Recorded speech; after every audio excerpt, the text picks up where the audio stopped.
Hey everyone, it's Isaya. Welcome. This is Things Women Don't Talk About with special guest Tracey Kissoon. Welcome. So, this is a special edition of my podcast episodes, and we are live, or maybe if you're catching us live, you will see the live icon somewhere. If you're not, well, that's the replay for you. This is being streamed on various channels, and after we're finished, it will also go on my podcast and maybe on Tracey's YouTube channel as well. So, first of all, let me remind each and every one of you, who am I? So, I'm Isaya. I'm an artist. I'm a magical, pragmatic inspiration mentor and tech coach. I'm a goddess teacher, a traveling priestess. I work with the Greek goddesses archetypes, and I facilitate sacred retreats worldwide. I'm also a tech coach for spiritual online entrepreneurs. I help them untangle the tech and rock the online world while remaining sane and true to themselves. I have a podcast which is called Isaya's Inspiring Evenings, and I started this new series, which is an interview series, which is called Things Women Don't Talk About.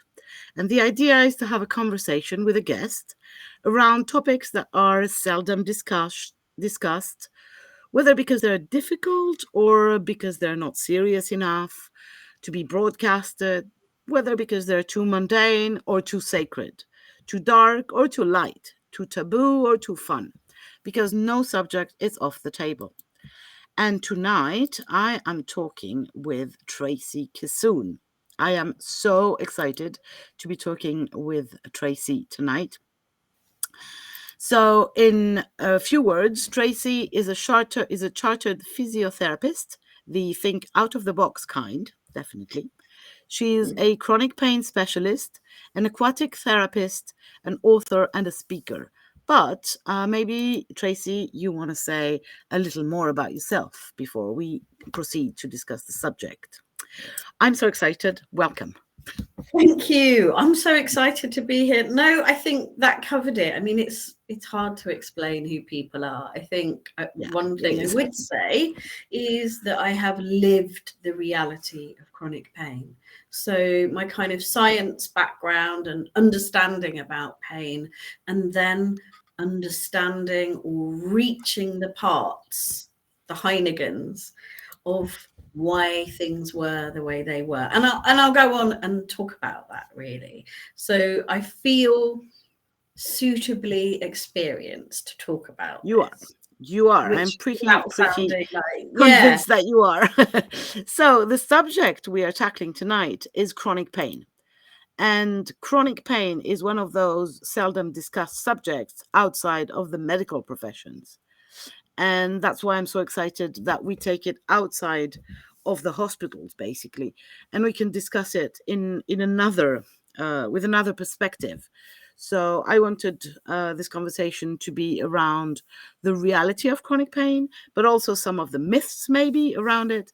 And I hope that we can end this conversation with Tracey helping us find some ways that we can reduce our pain and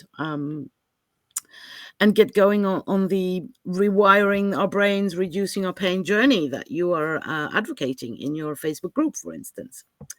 So, yeah, I have no questions. Just, what's the reality? I quite like that structure.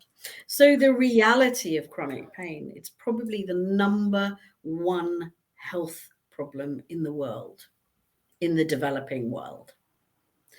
68% of people go to their general practitioner or their GP for help with pain.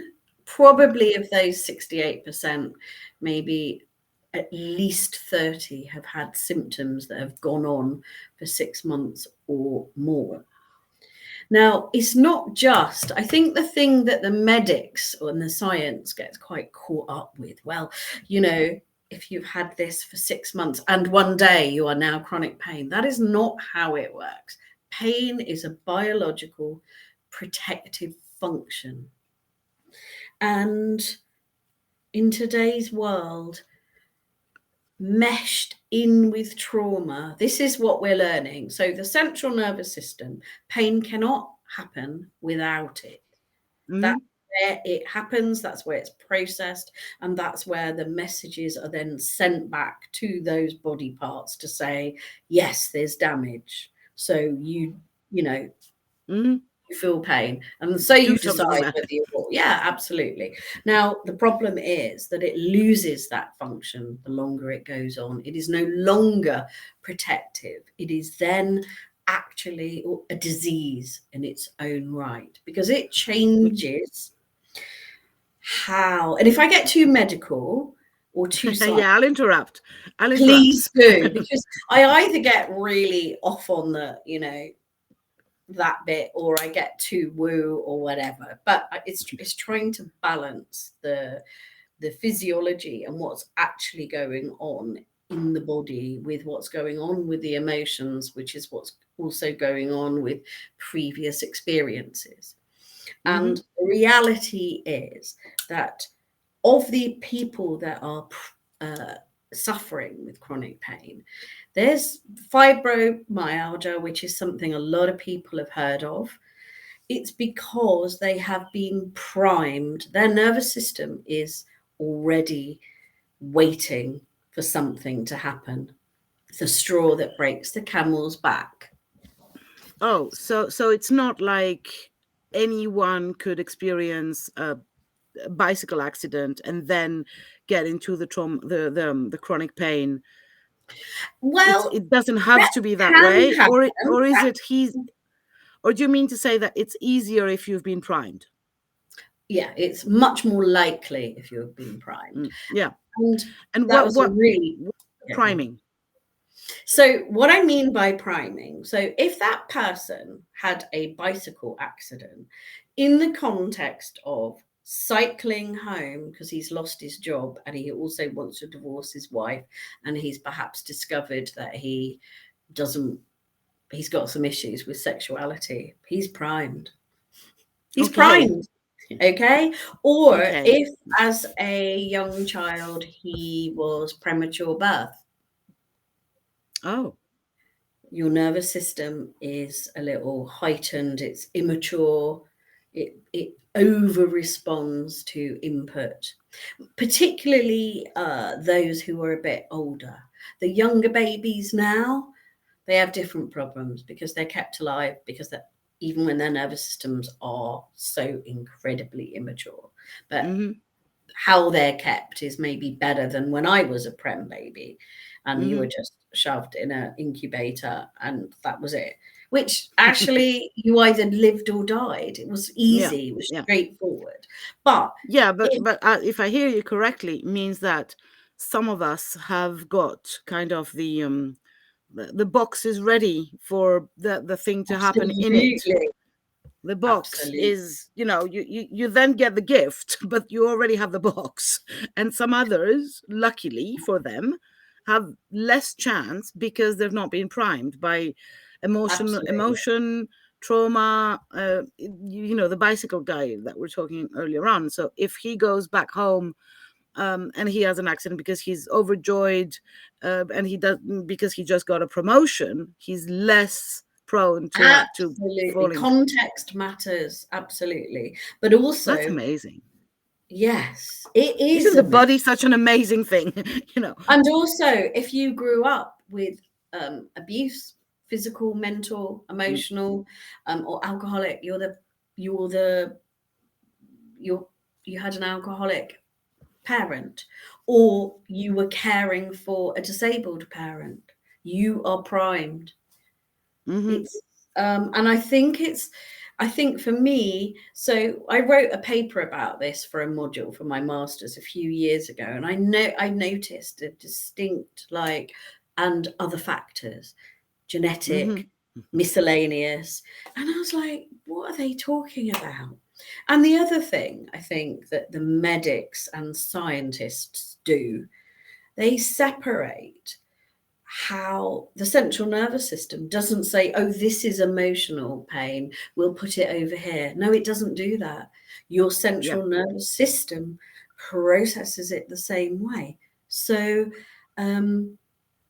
rejection, repeated rejection, your brain or your central nervous system will actually respond as Mm-hmm. if you were being. So this is a very primal, basic biological thing. So Mm-hmm. this Yeah. rejection begins to be processed as if you were being thrown out of the tribe. And that, we know what happened when we get Mm-hmm. thrown out of the tribe. We did not survive. So this is deep stuff. Yeah, but what is completely, you know, I'm kind of flabbergasted. Oh, I love using clever Oh, words I like love that word. I love it with a French twist as well. because it's like, so first of all, it's 60, how many percent? Go again? Because this number, I think we 68%. have to repeat that. Yeah, 68 68%. freaking percent of people are in pain, which, or at least consult for pain, which is enormous. And then what you're telling me is that pain is emotional pain, mental pain, physical pain. They're all one pain, but they're not at all treated like that from the mainstream medics and industry, right? Because if you're sad, nobody tells you, you know, that this is pain. It's considered mental health Absolutely. issues. And also, you know, the changes that occur. So the thing that really defines it becoming chronic or it becoming counterproductive to us is when it no longer serves that biological need of protecting you. It works Mm-hmm. against you. And so I think the other massive thing that I've discovered, and I get so excited about it, it's sad, but it's good, is what was the thing that I was excited about? Oh, I've lost it. What was I excited about? Well, I was discussing the supposed difference between emotional pain and physical pain, Okay, so and it alters. So these ongoing inputs into the central nervous system alter how you process. I think that's really key. Through physiological mechanisms that are well known, they're well explored. If you want me to chuck in some scientific lingo, I'm happy to do that. Things like I'm not sure it's necessary. no, What I think is fascinating is that, so we have a pre-pain or a predisposition to pain that you don't, obviously, you know, we're not saying, and I hear you, that if you're not primed, you have no chance at all of falling into chronic pain, but still you have more chances if you're primed. And then the pain itself, or the chronic pain itself, or the pain becoming chronic, creates more pain, if that's what you're saying. absolutely right. So Your it's kind sense. of, we get used to it and then we create more of it, obviously Um, unconsciously, right? it's well, what happens is then the brain, parts of the brain start to interweave memories, associations that you're not even consciously aware of. So your processing machine changes. Yeah, That's fascinating. it is how you process. And I think there's been some really eminent, interesting neuroscientists, and they're saying actually your inability to extinguish the memory of pain. And they call it memory. It's not conscious memory. It's like it's your tracking. They're like viruses, if you like, It's in like your system. yeah, it's like there is a pathway, a neurological, I guess, pathway that my pain goes, you know, and the whole thing is beyond my control, and I can't turn it off, basically, even though the cause might not be there anymore. Is that what you're saying? Yes, yes, basically. And Is so it there are something similar to um uh, the common fact, or I think the well-known fact, that some people who have been amputated still feel the pain in a leg that is not there? absolutely, yes, So yes. it's this, but even if you do have all your limbs. Yes, it's that, but slightly different because you have everything intact, but the way your central nervous system, and by that I mean your kind of processing units, your spinal cord, your brain, and the organs, or not organs, the structures within the brain. So there are some key ones. Some of them actually grow. So the ones that sense the danger grow in size. The area of your brain that has higher functions, higher thinking functions, higher discrimination. Yeah. Prioritizing being a really good example. Those actually lose matter. They shrink. Oh, fucking. So literally when we say, I'm experiencing so much pain, I can't think straight. Yes. It's a fact. It's a reality. It's not a way of talking. You literally cannot access your thinking. And another part of your brain that normally processes your internal environment, your heart rate, your temperature, how's things going, Tracey, inside.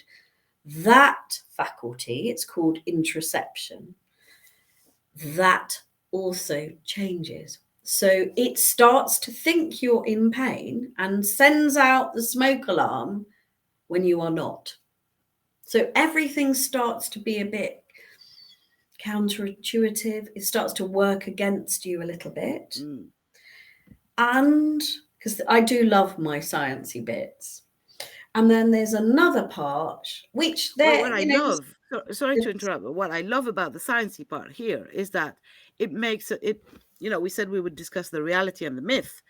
And what I found fascinating is that the myth seemed to be more on the scientific, old-fashioned way of thinking, and the reality more on the new way of neurological ideas that come today. This is new published work. So I wrote a paper and I discussed a gentleman that I was seeing, and I really had to dig deep and then start to understand what he was showing me. And that's when I learned about his higher cognitive function, his brain shrinking, his the fact that his body was telling him, giving him messages that were just blatantly not true.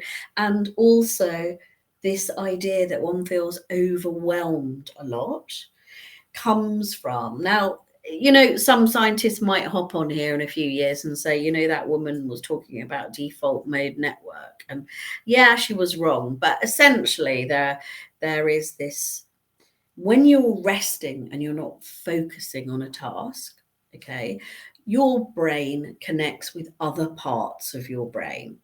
That's normal. But it's not taxing. That is different from, if I'm focused, I'm writing notes, I'm reading, I'm concentrating on driving. So that's termed the default mode network. And we know that also changes, and that the brain never truly switches off or rests. So you get when you're in the chronic pain cycle. So that's 5 massive changes in how you process that have huge knock-on effect. The change you were talking about, the body temperature earlier on, means like, and mostly we have been conditioned in our scientific world because of this world that we live in the developed countries is very much based on scientific progress and theories. We have been convinced, whether willfully or not, that what we can see, touch, and feel is real, and all the rest is not. And now you're telling me that basically I can experience a different temperature, so unreal. Absolutely. Although I can experience it. I can think that I'm stupid at some points just because I'm in pain. Or I can, you can so feel basically emotionally completely the one thing overloaded. Yeah. Sorry. The one thing that supposedly we can trust, i.e. the signals of our body, are fake or can be. Absolutely. Misleading us. Misleading. And so then, starting to believe in things that are not visible and not touchable might be more real, which, you know, makes for some laugh. Kind And of, you know. so just understanding that gave me such, I always have had compassion for people suffering, but this just gave me another level of what they're fighting against day in, day out. So it's bad enough being in pain, as I know, day in, day out, but it's all the other stuff, the sleep disturbance, the way your brain just gets completely fried. This is the non-science way of putting it, you know, and the overwhelm and the inability to prioritize tasks. I remember crying over a basket of washing. It just felt like too much. Yeah, I'm sure. It's really so interesting that, you know, that we've again, even on a scientific way, we're managing to dissociate from our bodies again. Yes, One and of I those see things. what the beauty of knowing all of this, I think, is then actually the answers become obvious. Yeah, I guess so. Because guess what? What is our central nervous system telling us? It's telling us that we have become disconnected. We have become overloaded with messages from the outside world and the inside world.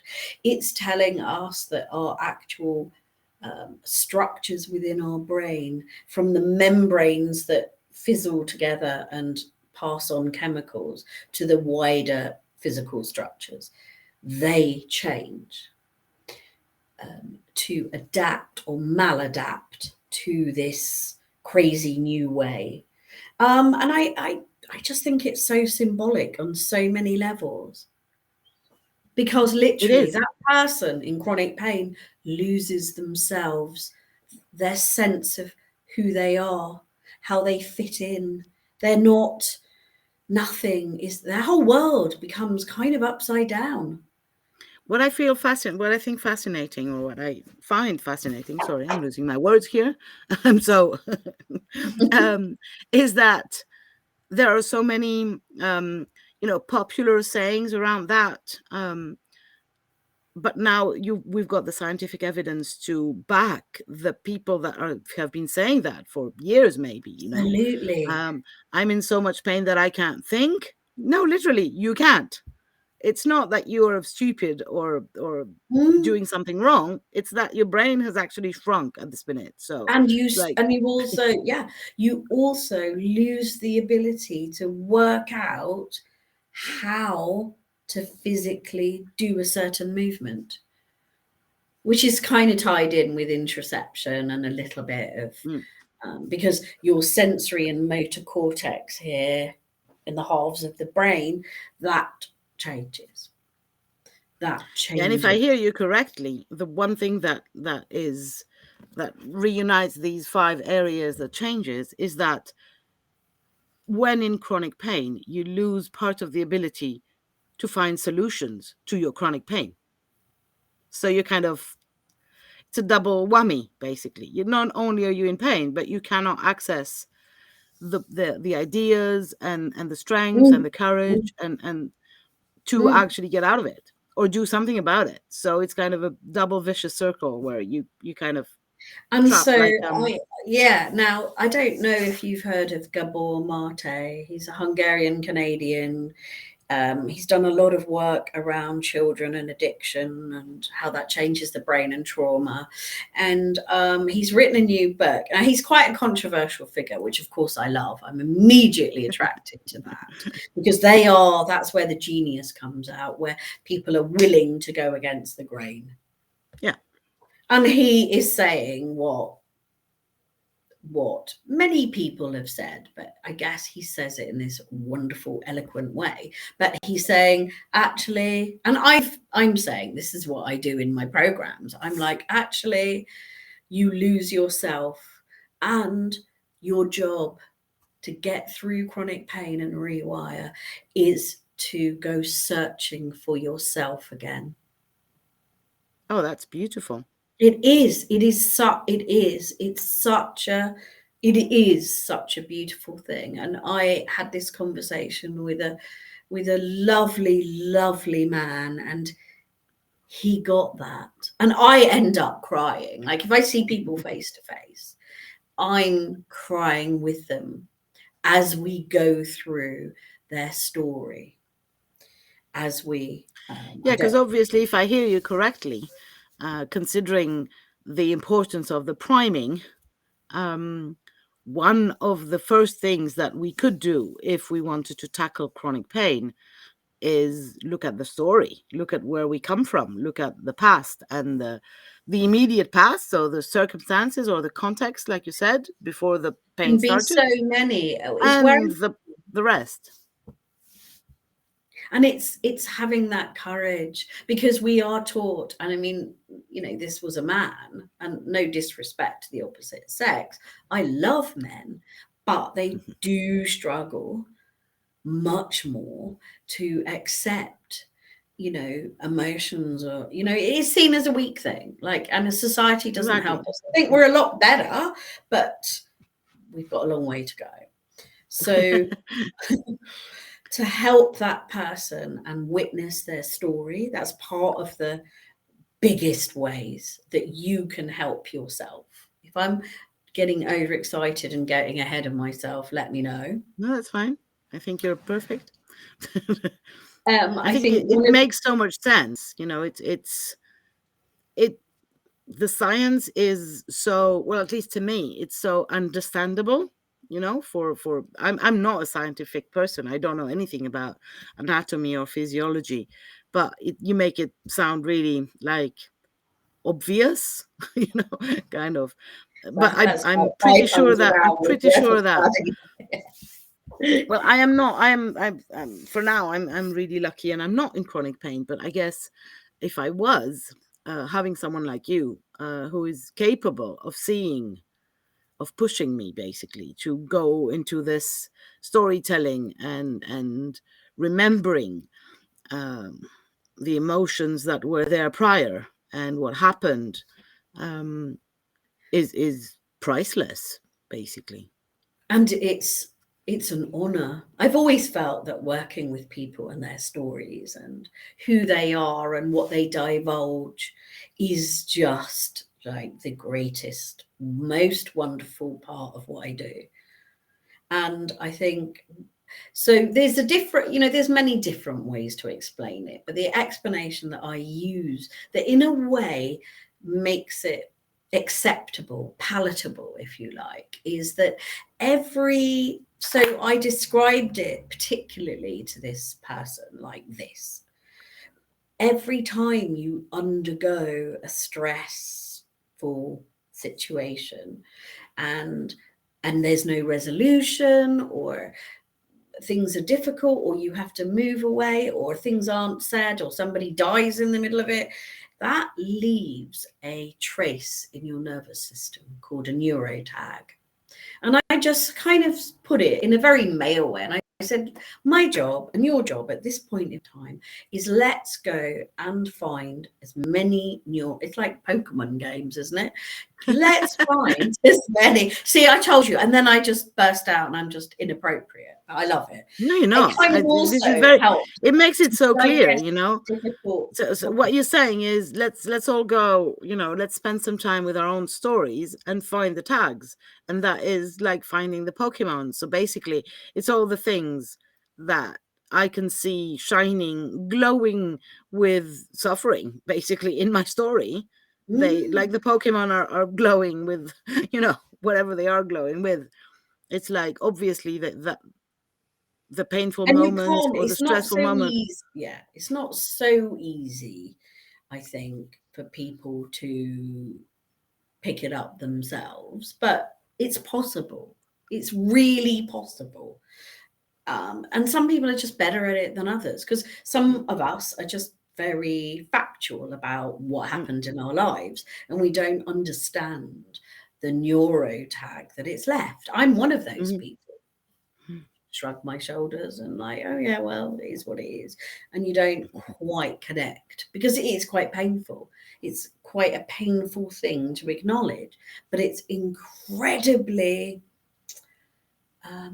liberating and freeing. And sometimes, but when you're saying liberating and freeing, I wanna point out that you were not talking about some woo woo little pony liberation. I feel free, and there's rainbows and meadows, and we're talking about liberation from actual pain. Yeah, liberation from those neurotags that keep your central nervous system over processing and burning out from all the overwhelm and in this loop of repetition. Absolutely. of the and you're basically teaching. So I guess I'm saying, okay, you look for the neurotags, but you calm an overwhelmed nervous system down. So it's akin to, instead of having all the lights on and a radio on in one room and a TV on and motorbikes constantly going up and down, actually you switch off all the lights. You make sure you can't hear the motor. There's so many different ways to explain it to people, and that you find the color that you love and that you want to surround yourself with, and you physically sit in that space with that color. There's just so many. You're a writer and an artist, so you know that there's just so many ways to kind of find the key in. Yeah, but what I hear is that, and that's why I'm so happy that you came and talked about this, because it has layers. It's not just, let me sit down and meditate that I'm living in a blue color and that everything's going to be peaceful from now on. It has the, hey, have you looked at your story? It has the, have you looked at the neurotags? Have you actually been there and faced those things that were painful and felt the pain.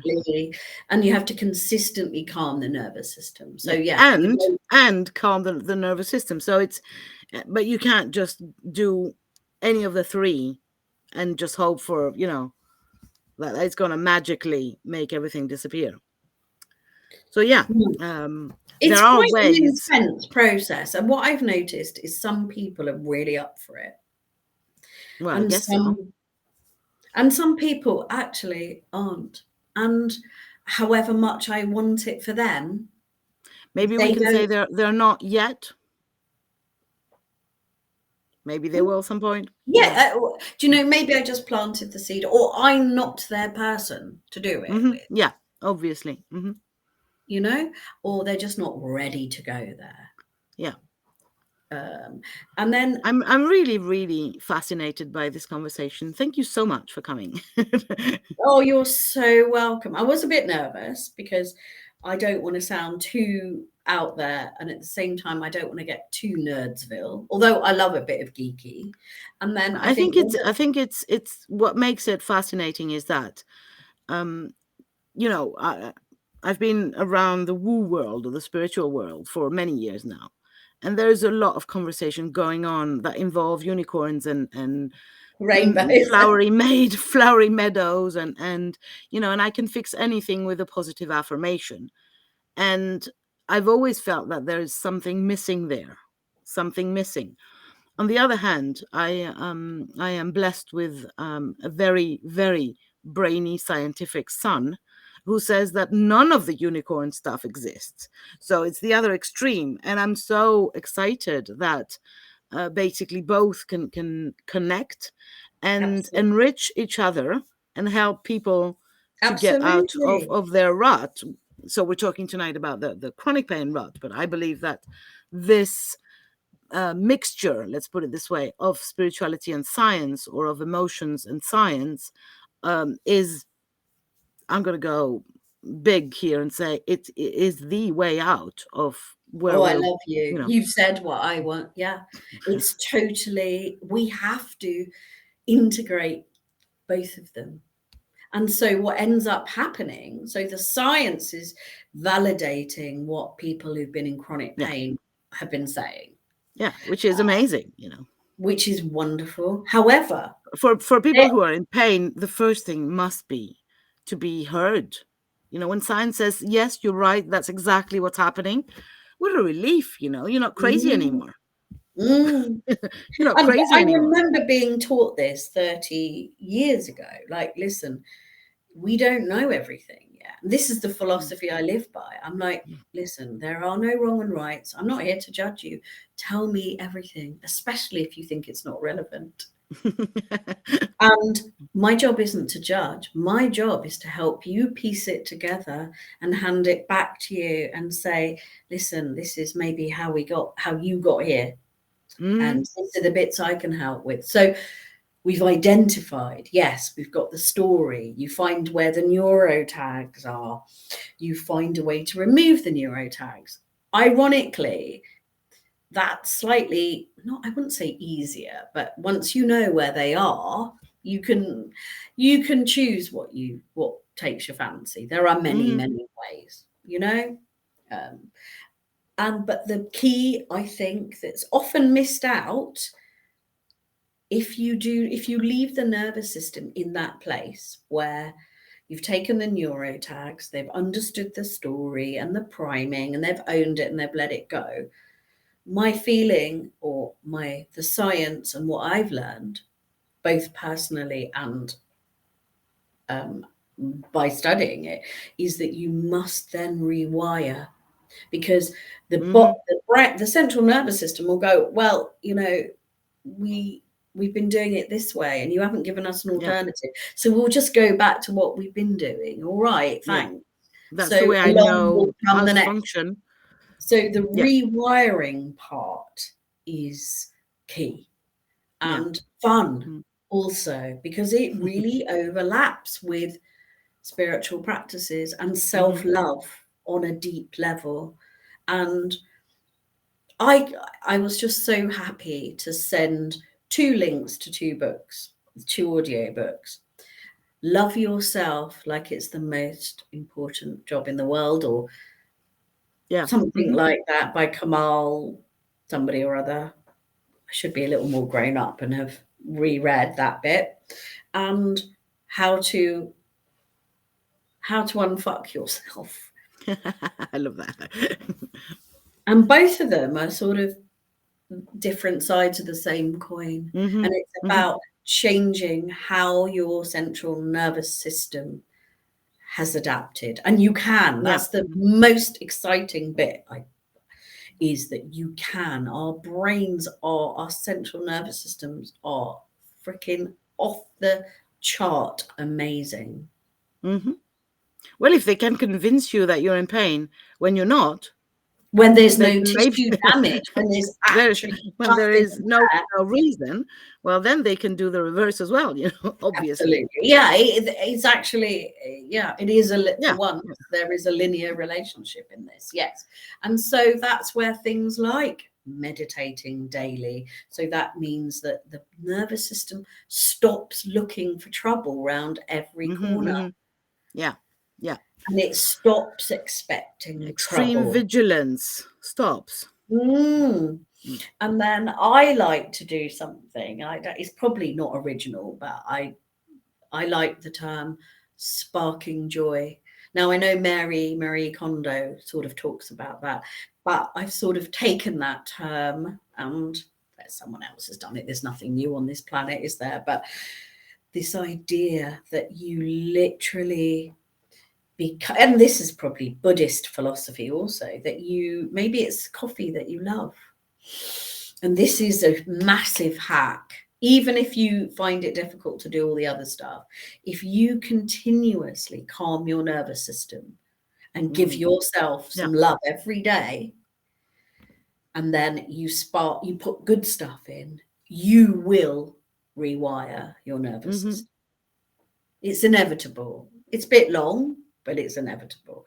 And you spark joy every day by becoming that coffee smell, losing yourself in the ritual of it. Or sometimes I'm picking my flowers off my terrace, and I just get lost in the color of that flower or the shape, the architecture. That's amazing. Yeah. And I literally have trained my brain, and it went really quickly because it just did, because I loved this feeling so much. And you literally become one with that color or that flower or that texture or that smell or that taste, and it becomes you. It's just, and that is a spiritual practice, is it not? But that brings you, but it's also a calming the nervous system practice. absolutely. And it's putting the good stuff in, so then it's stimulating the release of good chemistry, and so then you have a decrease in in the chemicals you don't want. So whichever way you look at it, it's amazing. Awesome. And that's just one I particularly love. You can use sound. Well, thank you very, very much for this one, so that we can leave with that. And if some of our listeners are experiencing chronic pain, they can start with that, which is even if they don't, by the way, even if you don't experience any pain, just go and do that. It feels like fun. If you go and do that, you'll unprime yourself. Oh, yeah, that's a good one. That's a good one too. Prime, yeah, how can you unprime? Anyway, it's a good practice to do.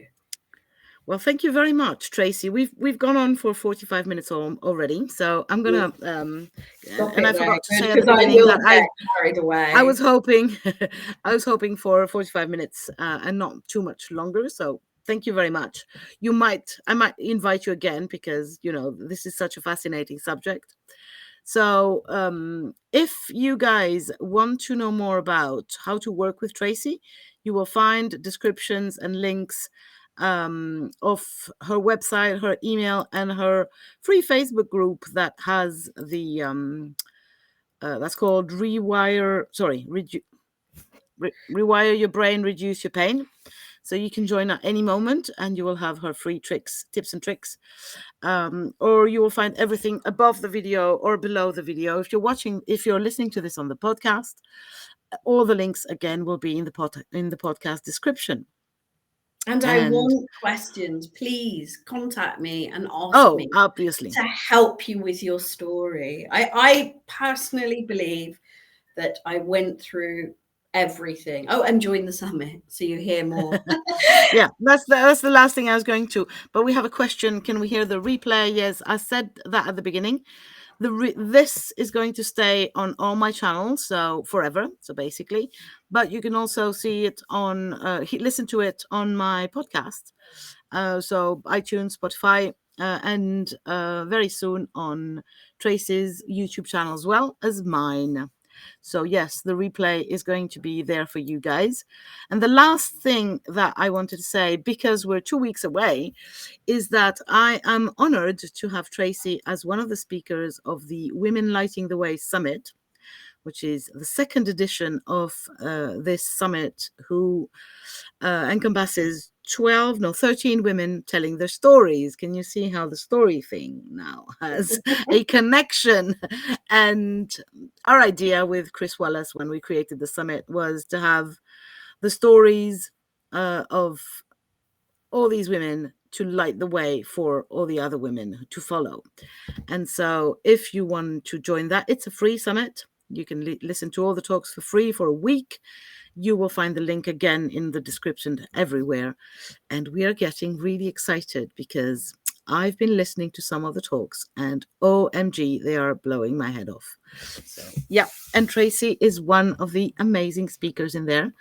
So that's one way you can listen to her more, which I'm pretty sure you will not have enough with just 45 minutes.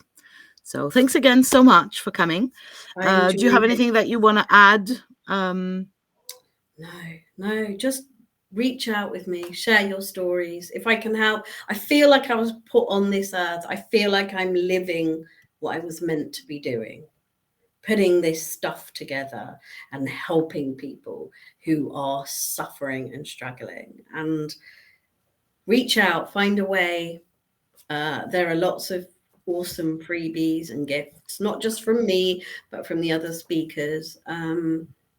Yeah, this is amazing. I mean, thank you so much for I this. loved And it. You couldn't shut me up. not thank you for talking on my podcast.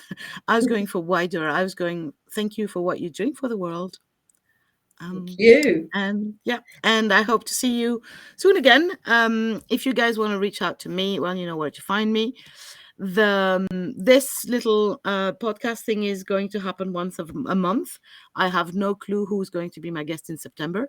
If it's you, just reach out to me if you want to be on this, and when you want to talk about things we don't talk about, like chronic pain, or Viva what la did we talk about? vulva, as I like to call it. Oh yeah, we might go on a vagina episode one of those days. That's a must. Well, thank you very much to Tracey and to each and every one of you. See you around. Bye for now. Bye.